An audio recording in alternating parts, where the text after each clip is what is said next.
Nous voici de retour pour une nouvelle vidéo de culture scientifique et même d'actualité scientifique. Le 10 et 11 juin, vous avez sûrement vu, comme moi, de nombreux articles sur le nombre impressionnant de gens qui ont dû se rendre aux urgences à cause d'allergies. Et oui, une simple allergie au pollen les a conduits aux urgences. Si cela peut paraître étrange, c'est en fait dû à un phénomène très particulier, l'asthme d'orage. Et c'est ce phénomène que je vais vous expliquer dans cette vidéo. Selon l'INSERM, l'allergie est un dérèglement du système immunitaire qui correspond à une perte de la tolérance vis-à-vis de substances a priori inoffensives, les allergènes. L'allergie se manifeste par une sorte d'eczéma, aussi appelé scientifiquement dermatite atopique, de la rhinite, un rhume, de la conjonctivite allergique et de l'asthme. Mais alors, d'où ça vient? On se rappelle, grâce à nos cours de SVT du lycée, que lors d'une infection, notre corps déclenche une réponse immunitaire. Ainsi, on lutte contre les parasites, les bactéries, les virus, on se protège. C'est dans ce but que notre corps produit des anticorps, comme les anticorps IgE. Normalement, ces anticorps luttent contre les parasites et circulent librement dans le sérum sanguin. Sauf que parfois, ils se lient à des allergènes. Cette liaison déclenche alors une action de différentes cellules immunitaires et provoque notamment des rougeurs. Pourquoi alors déclenche-t-il cette réaction alors que les allergènes sont des substances inoffensives? Ici, vous avez un schéma de ESAF qui est une application qui répertorie les produits du supermarché et les allergènes qu'ils contiennent. Et donc, qui a aussi créé les dossiers pour mieux comprendre les allergies. Je vous remontrerai ce schéma plus tard pour mieux le décrire. Dans certains cas, le corps peut être exposé à un allergène pour la première fois et le système immunitaire peut réagir de manière excessive dès la première exposition. Cela peut se produire en raison d'une prédisposition génétique à développer des allergies. Par exemple, si l'un des membres de votre famille souffre d'allergie au chat, vous pourriez avoir un risque plus élevé de développer une allergie au chat. Dans d'autres cas, l'allergie peut se développer progressivement au fil du temps. Une personne peut être exposée régulièrement à un allergène pendant une période prolongée sans développer de symptômes, mais à un moment donné, le système immunitaire peut réagir de manière excessive à cette substance, entraînant l'apparition d'une allergie. Ici, on va étudier l'allergie au pollen et les crises d'asthme qu'elle entraîne. Ce sont des pneumallergènes ou aéroallergènes. Ils pénètrent dans le corps par les voies respiratoires. L'allergie au pollen fonctionne en 4 étapes. La première, c'est la sensibilisation. Chez certaines personnes, le système immunitaire réagit de manière excessive au pollen et considère cette particule comme des envahisseurs nocifs. Un peu comme il considérerait des virus comme des envahisseurs nocifs. Il produit alors des anticorps spécifiques appelés immunoglobulines E, donc IgE, pour se défendre contre le pollen. Cela marque le début du processus de sensibilisation. Maintenant, il vient produire ces anticorps. Les IgE spécifiques au pollen se lient aux cellules immunitaires, appelées les mastocytes et les basophiles, présents dans le tissu des voies respiratoires. Ces cellules contiennent des médiateurs chimiques tels que l'histamine. Ensuite, il y aura une exposition ultérieure, lorsque vous serez de nouveau exposé au pollen. Les IgE spécifiques vont se lier au grain de pollen, déclenchant la libération des médiateurs chimiques. L'histamine, en particulier, joue un rôle clé dans la cascade de réactions allergiques. Finalement, vous déclenchez quoi? Une réaction allergique. La libération d'histamine et d'autres médiateurs chimiques provoque une inflammation des voies respiratoires, ce qui entraîne des symptômes allergiques tels que les éternuements, un nez qui coule, des démangeaisons, une congestion nasale, des yeux rouges et larmoyants, ainsi que des symptômes respiratoires tels que la toux et l'essoufflement. Mais attention, chaque personne peut être allergique à des types de pollen spécifiques. Les symptômes sont alors plus ou moins forts selon la quantité de pollen dans l'air. La plupart des allergies sont dues au pollen de graminées.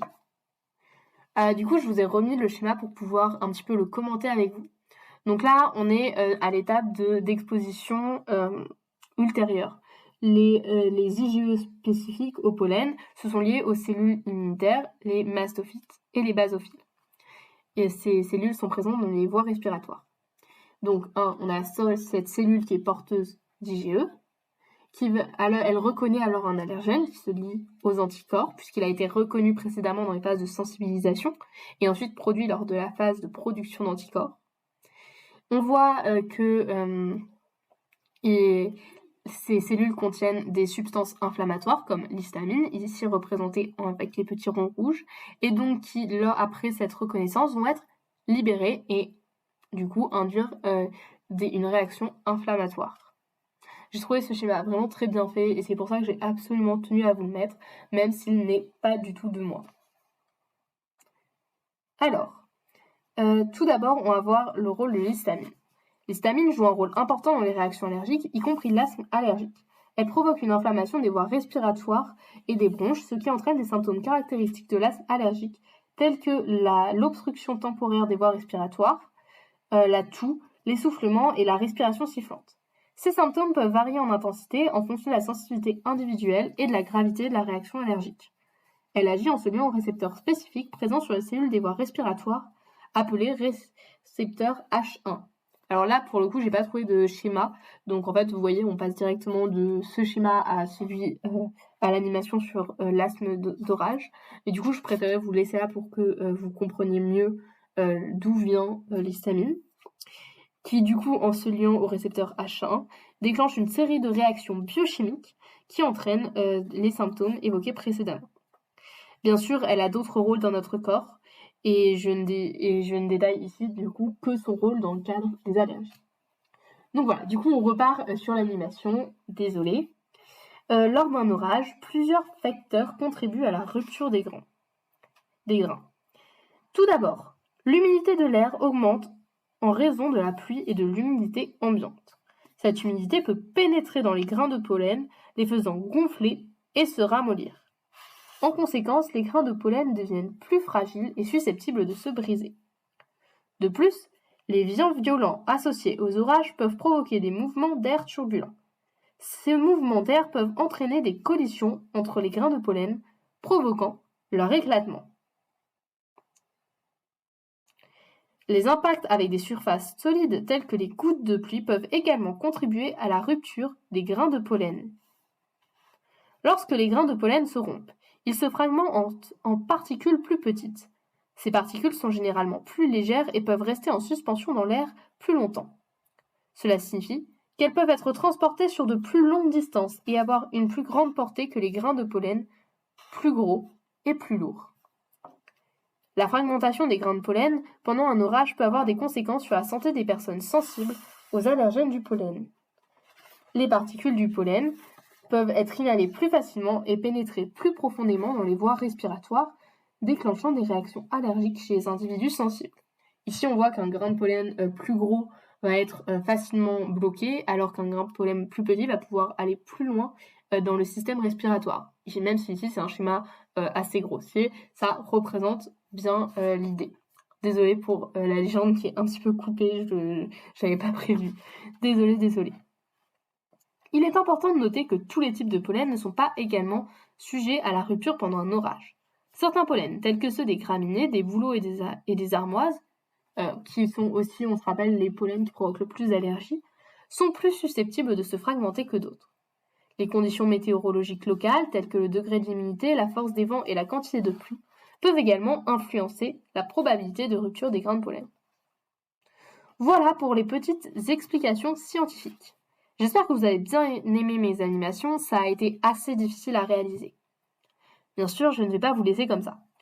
Pour se protéger de l'asthme d'orage, les autorités recommandent d'éviter tout déplacement ou activité physique avant et au début des orages, de porter un masque FFP2 et de garder les portes et les fenêtres fermées. J'ai aussi trouvé le site du réseau de surveillance aérobiologique qui publie chaque jour des bulletins allergiques sur YouTube et une carte. Je vous mettrai le lien en description. L'asthme d'orage se développe de plus en plus. En effet, le changement climatique a un impact sur l'augmentation du taux de pollen en France. Les saisons durent plus longtemps, ce qui gêne plus longtemps les personnes allergiques.